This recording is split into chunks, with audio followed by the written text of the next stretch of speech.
റഹ്മത്തുള്ളാഹി വബറകാതുഹു. ഈ പള്ളി മസ്ജിദ് സയ്യിദുന ഉമർ ഇബ്നുൽ ഖത്താബ് റളിയല്ലാഹു തആല അൻഹു ഉമർ ഇബ്നു ഖത്താബ് റളിയല്ലാഹു തആല അൻഹുവിൻ്റെ പേരിലാണ് ഈ പള്ളിയുള്ളത്. ഇവിടെ 4 ഖലീഫമാരുടെ പേരിലും പള്ളി കാണാം. ഈ പള്ളിയുടെ പ്രത്യേകത നേരത്തെ സംസാരിച്ചതുപോലെ തന്നെ ഹബീബായ റസൂലുള്ളാഹി സ്വല്ലല്ലാഹു അലൈഹി വസല്ലമ തങ്ങൾ വഖീല ഇന്നഹു ബുനിയ ഫീ മൗദിഇൻ സ്വല്ലാ ഫീഹി നബിയ്യു സ്വല്ലല്ലാഹു അലൈഹി വസല്ലം സ്വലാത്തുൽ ഈദി, ഇവിടെ വെച്ച് റസൂലുള്ളാഹി സ്വല്ലല്ലാഹു അലൈഹി വസല്ലമ തങ്ങൾ പെരുന്നാൾ നിസ്കാരം നടത്തിയിട്ടുണ്ട്. അതുപോലെ തന്നെ സ്വലാത്തുൽ ഈദി വസല്ലാ ഫീഹി ഉമർ ഇബ്നുൽ ഖത്താബ് റളിയല്ലാഹു തആല അൻഹു സമന ഖിലാഫത്തിഹി, ഉമർ ഇബ്നുൽ ഖത്താബ് റളിയല്ലാഹു തആല അൻഹുവിൻ്റെ ഖിലാഫത്തിൻ്റെ കാലത്ത് ഇവിടെ വെച്ച് എന്തായിട്ടുണ്ട്, മഹാനവറുകളും പെരുന്നാൾ നിസ്കാരം നടത്തിയിട്ടുണ്ട്. ഈ ചരിത്രങ്ങളൊക്കെ ഉള്ളത് കൊണ്ടാണ് ഹബീബായ റസൂലുള്ളാഹി സ്വല്ലല്ലാഹു അലൈഹി വസല്ലമ തങ്ങൾ പെരുന്നാൾ നിസ്കരിച്ചു, ഉമർ ഇബ്നു ഖത്താബ് റളിയല്ലാഹു തആല അൻഹു പെരുന്നാൾ നിസ്കരിച്ചു. അതിൻ്റെയൊക്കെ ഓർമ്മ ലോകാവസാനം വരെ നിലനിൽക്കണമെന്ന ഉദ്ദേശത്തിൽ മഹാനായ ഉമർ ഇബ്നു അബ്ദുൽ അസീസ് റളിയല്ലാഹു തആല അൻഹു മഹാനവറുകളാണ് ഈ ചരിത്രം അടയാളപ്പെടുത്തിയത്. മഹാനായ ഉമർ ഇബ്നു ഖത്താബ് റളിയല്ലാഹു തആല അൻഹുവിനെ കുറിച്ച് പറയുമ്പോൾ നമ്മൾ മനസ്സിലാക്കേണ്ട വളരെ പ്രധാനപ്പെട്ട ഒരു വിഷയമുണ്ട്. ഹബീബായ റസൂലുള്ളാഹി സ്വല്ലല്ലാഹു അലൈഹി വസല്ലമ തങ്ങൾക്ക് നുബൂവത്ത് കിട്ടി. ആരോടും പറയാൻ കഴിയില്ല, എല്ലാവരും ശത്രുക്കളാണ്. വളരെ രഹസ്യമായിട്ടാണ് റസൂലുള്ളാഹി സ്വല്ലല്ലാഹു അലൈഹി വസല്ലമ തങ്ങൾ പ്രബോധനം നടത്തുന്നത്. ദാറുൽ അർഖമാണ് ഞാൻ മക്കയിൽ നിന്ന് കാണിച്ചു തന്നിരുന്നു. റസൂലുള്ളാഹി തങ്ങളുടെ ഓഫീസ്, ആ ഓഫീസിൽ വെച്ച് രഹസ്യമായി മീറ്റിങ്ങുകൾ കൂടും. വളരെ വേണ്ടപ്പെട്ട ആൾക്കാരെ സ്വകാര്യമായി പ്രബോധനം എത്തിക്കും. ആ രീതിയിൽ മുന്നോട്ട് പോയിക്കൊണ്ടിരിക്കുമ്പോഴാണ് ഹബീബായ റസൂലുള്ളാഹി സ്വല്ലല്ലാഹു അലൈഹി വസല്ലമ തങ്ങളുടെ തലയെടുക്കാൻ വേണ്ടി മഹാനായ ഉമർ ഇബ്നു ഖത്താബ് റളിയല്ലാഹു തആല അൻഹു വരുന്നത്. ഉമർ ഇബ്നു ഖത്താബ് റളിയല്ലാഹു തആല അൻഹു അവിടെ വെച്ച് അബൂജഹൽ അടങ്ങുന്ന സംഘം ആരാണ് മുഹമ്മദിൻ്റെ തലയെടുക്കുക എന്ന് ചോദിച്ചപ്പോൾ മഹാനായ ഉമർ ഇബ്നു ഖത്താബ് റളിയല്ലാഹു തആല അൻഹു അതിന് തയ്യാറായി. അവിടുന്ന് ഊരിപ്പിടിച്ച വാളുമായി ദാറുൽ അർഖമിലേക്ക് ഉമർ ഇബ്നു ഖത്താബ് റളിയല്ലാഹു തആല അൻഹു പോവുകയാണ്.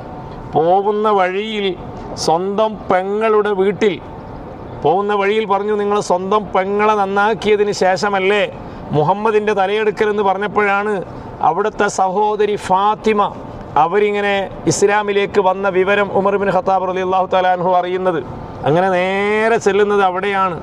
ആ സമയത്ത് മഹദി അവിടെ വെച്ച് പരിശുദ്ധ ഖുർആൻ ഓതിക്കൊണ്ടിരിക്കുകയാണ്. ഉമർ റളിയല്ലാഹു തആല അൻഹുവിൻ്റെ സ്വഭാവം അറിയുന്നത് കൊണ്ട് കണ്ടപ്പോൾ വേഗം എന്ത് ചെയ്തു, മുസ്ഹാബ് പൂട്ടിവെച്ച് അങ്ങോട്ട് മാറ്റിവെച്ചു. ഉമർ ഇബ്നു ഖത്താബ് റളിയല്ലാഹു തആല അൻഹു ചോദിച്ചു, എന്താണ് ഇപ്പോൾ ഇവിടുന്ന് ഓതുന്നത് കേട്ടത് എന്ന് ചോദിച്ചപ്പോൾ പറഞ്ഞില്ല. ആ മുസ്ഹാഫിനെ ആവശ്യപ്പെട്ടപ്പോൾ പറഞ്ഞു, അത് ശുദ്ധിയില്ലാതെ തൊടാൻ പറ്റൂല. അങ്ങനെ അവിടെ വെച്ച് അടിപിടി ഉണ്ടായി. ഫാത്തിമ ബീവിയുടെ ഭർത്താവിൻ്റെ ചുണ്ട് വരെ പൊട്ടിയെന്ന് ചരിത്രത്തിൽ കാണാം. അങ്ങനെ മഹാനായ ഉമർ ഇബ്നു ഖത്താബ് റളിയല്ലാഹു തആല അൻഹു നേരെ ദാറുൽ അർഖമിലേക്ക് ചെല്ലുകയാണ്. അവിടെ മഹാനായ ഹംസത്തുൽ ഖറാർ റളിയല്ലാഹു തആല അൻഹു ഉണ്ട്, അലി ഇബ്നു അബീ താലിബ് റളിയല്ലാഹു തആല അൻഹു ഉണ്ട്, കുറഞ്ഞ സ്വഹാബത്തുമുണ്ട്. അവിടെ കയറി ചെന്നപ്പോൾ ഹംസ റളിയല്ലാഹു തആല അൻഹു ഉമർ റളിയല്ലാഹു തആല അൻഹുവിൻ്റെ വലത്തെ കൈ പിടിച്ചു. അലി റളിയല്ലാഹു തആല അൻഹു ഇടത്തെ കൈയും പിടിച്ച് റസൂലുള്ളാഹിൻ്റെ അടുത്തേക്ക് ചെന്നപ്പോൾ ഉമർ റളിയല്ലാഹു തആല അൻഹുവിന് വലിയ മനമാറ്റമാണ് ഉണ്ടായത്. അവിടെ ചെന്ന് ഷഹാദത്ത് കലിമ ചൊല്ലി ഇസ്ലാമിലേക്ക് വന്നു മഹാനായ ഉമർ ഇബ്നു ഖത്താബ് റളിയല്ലാഹു തആല അൻഹു. അങ്ങനെ ഉമർ ഇബ്നു ഖത്താബ് റളിയല്ലാഹു തആല അൻഹു റസൂലുള്ളാഹിനോട് പറഞ്ഞു, റസൂലേ, ഇത് സത്യമായ ഒരു ദീനല്ലേ, ഒരു പ്രസ്ഥാനമല്ലേ, നമ്മൾ എന്തിനാണ് ഇങ്ങനെ രഹസ്യമായി ഇവിടെ ഇങ്ങനെ കൂടുന്നത്, നമുക്ക് പരസ്യമായിട്ട് തന്നെ പ്രബോധനം നടത്തണമെന്ന് പറഞ്ഞ് അവിടെ കൂടിയ 10-40ഓളം വരുന്ന സ്വഹാബത്ത് നേരെ കഅബയുടെ അടുത്തേക്ക് തക്ബീർ ചെല്ലുകയും അതുപോലെ മക്കയുടെ പല ഭാഗങ്ങളിലും അവർ തക്ബീർ ചൊല്ലിക്കൊണ്ടൊരു പ്രകടനം നടത്തി. മക്കയുടെ എല്ലാ മുക്കുമൂലകളിലും ആ തക്ബീർ ധ്വനികൾ കേട്ടിരുന്നു എന്നാണ് പറയപ്പെടുന്നത്. അങ്ങനെയാണ് പരസ്യമായി ഇസ്ലാം പ്രചരിപ്പിക്കാൻ തുടങ്ങിയത്. എന്നിട്ട് നിങ്ങളിവിടെ മനസ്സിലാക്കേണ്ട ഒരു വിഷയം, ഞാൻ ആ ചരിത്രം ഇവിടെ വെച്ച് പറയാനുള്ളൊരു വിഷയം, മഹാനായ ഉമർ ഇബ്നു ഖത്താബ് റളിയല്ലാഹു തആല അൻഹു അവിടെ നിന്ന് പിന്നീട് റസൂലുള്ളാഹിൻ്റെ 53-ാമത്തെ വയസ്സിൽ എല്ലാവരും മദീനയിലേക്ക് ഹിജ്റ പോരുമ്പോൾ ഉമർ റളിയല്ലാഹു തആല അൻഹും ഹിജ്റ വന്നു. പിന്നീട് 10 വർഷം മദീനയിൽ ഹബീബായ റസൂലുള്ളാഹി സ്വല്ലല്ലാഹു അലൈഹി വസല്ലമ തങ്ങളെ കൂടെ ജീവിച്ചു. റസൂലുള്ളാഹി വഫാത്തായപ്പോൾ മഹാനായ സിദ്ദീഖുൽ അക്ബർ റളിയല്ലാഹു തആല അൻഹു പ്രബോധനം ഏറ്റെടുത്തു. 3 വർഷത്തിനടുത്ത് അവരും പ്രബോധനം നടത്തി. അതിനുശേഷം ഖലീഫയായി മഹാനായ ഉമർ ഇബ്നു ഖത്താബ് റളിയല്ലാഹു തആല അൻഹു ഖലീഫയായി ഏറ്റെടുക്കുകയാണ്. 12 വർഷത്തോളം മഹാനായ ഉമർ ഇബ്നു ഖത്താബ് റളിയല്ലാഹു തആല അൻഹു പ്രബോധനം നടത്തി. വലിയ മാറ്റങ്ങൾ രാജ്യത്തുണ്ടായി. ഒരുപാട് സംഘങ്ങൾ ഇസ്ലാമിലേക്ക് വന്നു. അങ്ങനെയാണ് മഹാനായ ഉമർ ഇബ്നു ഖത്താബ് റളിയല്ലാഹു തആല അൻഹു ഒരു ദിവസം സുബ്ഹി നിസ്കരിച്ചു കൊണ്ടിരിക്കുമ്പോൾ, മസ്ജിദുൻ നബവിയിൽ ഇമാമായി നിസ്കരിച്ചു കൊണ്ടിരിക്കുമ്പോൾ ബാക്കിൽ നിന്നൊരു ജൂതൻ വിഷത്താൽ ഊട്ടപ്പെട്ട ഒരു കത്തിയുമായി വന്ന് ഉമർ ഇബ്നു ഖത്താബ് റളിയല്ലാഹു തആല അൻഹുവിനെ കുത്തുകയാണ്, വയറ്റിന് കുത്തുകയാണ്. ഉമർ റളിയല്ലാഹു തആല അൻഹു അവിടെ നിന്ന് വീണു. ആ സമയത്ത് പാല് കുടിക്കാൻ കൊടുത്തപ്പോൾ അത് കുടിച്ചപ്പോൾ വയറ്റിലുള്ള മുറിവിലൂടെ പുറത്തേക്ക് വന്നു എന്നാ. അങ്ങനെ മരണവേദനയുമായി മഹാനായ ഉമർ ഇബ്നു ഖത്താബ് റളിയല്ലാഹു തആല അൻഹു അവിടെ കിടക്കുകയാണ്. ആ സമയത്ത് സ്വഹാബത്ത് പോയി ഉമർ ഇബ്നു ഖത്താബ് റളിയല്ലാഹു തആല അൻഹുവിനെ ഇങ്ങനെ എടുക്കാൻ വേണ്ടി ഇങ്ങ് പിടിച്ചപ്പോൾ ഒരു സഹാബി വലത്തെ കയ്യാ പിടിച്ചത്. ആ മരണവേദനയിൽ മഹാനായ ഉമർ ഇബ്നു ഖത്താബ് റളിയല്ലാഹു തആല അൻഹു പറയുകയാണ്, അവിടെ പിടിക്കല്ലേ, ഹംസ പിടിച്ച വേദന മാറിയിട്ടില്ല.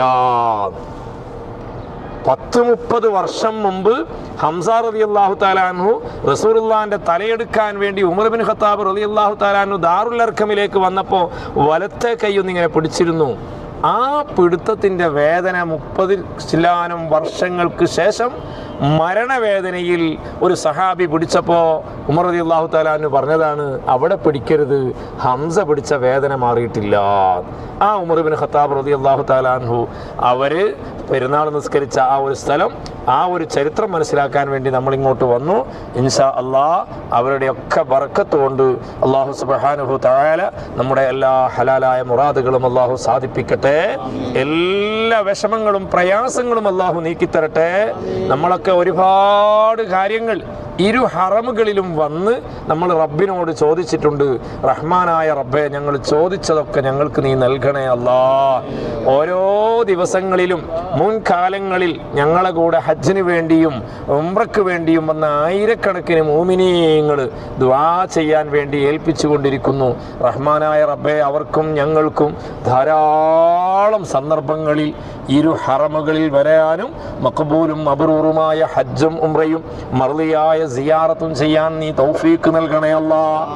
ഞങ്ങളുടെ ദുആയിൽ ഞങ്ങളെ പ്രിയപ്പെട്ട ജീവിച്ചിരിക്കുന്ന മാതാപിതാക്കൾ, ഞങ്ങളുടെ ഭാര്യമാർ, ഞങ്ങളുടെ ഭർത്താക്കന്മാർ, ഞങ്ങളുടെ പ്രിയപ്പെട്ട മക്കൾ, ഞങ്ങളുടെ പേരക്കുട്ടികൾ, ഞങ്ങളെ സഹോദരങ്ങൾ സഹോദരിമാർ, അവരുടെ മക്കൾ, അല്ലാഹുവേ ഞങ്ങളാക്കിയ ഞങ്ങളെ പ്രിയപ്പെട്ട ഉസ്താദുമാർ, ഞങ്ങളെ അയൽവാസികൾ, ഞങ്ങളോട് ദുആ കൊണ്ടേൽപ്പിച്ച സർവ്വ മുഅ്മിനീങ്ങളെയും നീ ഉൾപ്പെടുത്തണം റഹ്മാനേ.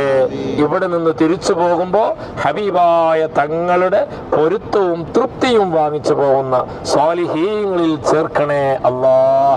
ഒരു സലാം റസൂലുള്ളാഹിക്ക് പറയാം, ഞാൻ പറഞ്ഞുതരാം.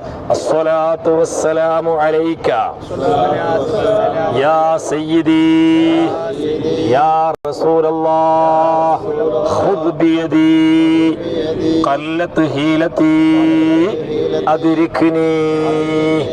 എപ്പോഴും നമ്മൾ എന്ത് ചെയ്യണം? ആ സ്വലാത്ത് ചൊല്ലണം. അല്ലാഹു തആല സ്വലാത്ത് ഒരുപാട് ചൊല്ലുന്ന സ്വാലിഹീങ്ങളിൽ ഉൾപ്പെടുത്തുമാറാവട്ടെ. ആമീൻ. അസ്സലാമു അലൈക്കും വറഹ്മത്തുള്ളാഹി. കഴിഞ്ഞില്ലേ? മറ്റൊന്ന്, നമ്മൾ ഉമർ ഇബ്നു ഖത്താബ് റളിയല്ലാഹു തആല അൻഹു താമസിച്ച ഭാഗം, അവരുടെ വീടും ഇവിടെയാണെന്ന് കിതാബുകളിൽ കാണാം. ആ ഒരു ഓർമ്മക്കൊക്കെ വേണ്ടിയാണ് ഉണ്ടാക്കിയത്. ഇല്ല, ഇത് തുറക്കലില്ല. ഒരുപാട് കാലമായിട്ട് പഴയ രീതിയിൽ തന്നെ ഉണ്ടായിരുന്നു. ഇപ്പം അടുത്താണ് ഒന്ന് പെയിൻ്റ് അടിച്ച്. എന്നാ പോവാം.